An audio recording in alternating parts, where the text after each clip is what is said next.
नाव में बड़ी बड़ी नावें चलती थी पहले नदियों में से, अब तो पुल बन गए। पहले पार होने का ये उपाय होता था, एक रस्सी बंधी होती थी इस पार से उस पार तक, और ऐसे खींचकर नाव से ले जाते थे, और जहाँ ज़्यादा गहरा होता था वहाँ उसका प्रयोग करते थे।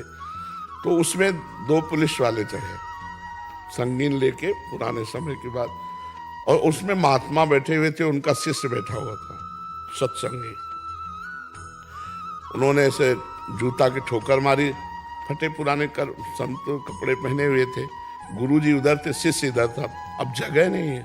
फिर बूट मारा, फिर और शकील गया, पूरा बूट पैर पे रख दिया, वैसे राम राम राम राम ऐसे उनको कुछ नहीं बोलना, बस ज्यादा पीड़ा हुई तो राम राम राम कह के पैर अपना, पर वो पूरी नाव में गाली देना और मारते ही रहे, कभी इधर बूट मारना कभी उधर बूट मारना।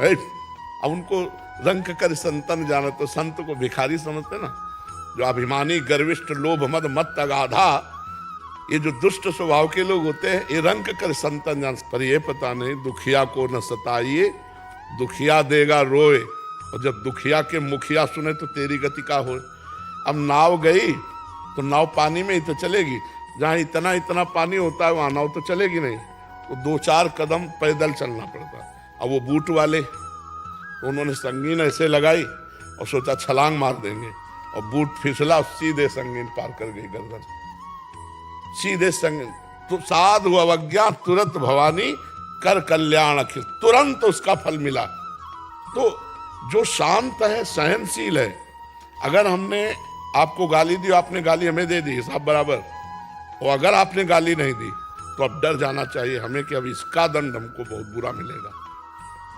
60,000 सगर के पुत्र घोड़ा खोज रहे थे, कपिल मुनि अपने आश्रम में बैठे ध्यानस्थ थे, और घोड़ा वहीं बांध दिया चोरों ने। तो उन्होंने समझा, इन्होंने तो गालियां और सब ऐसा, तो केवल आंख खोल के देखा था कि क्यों ऐसा, सब भस्म हो गए।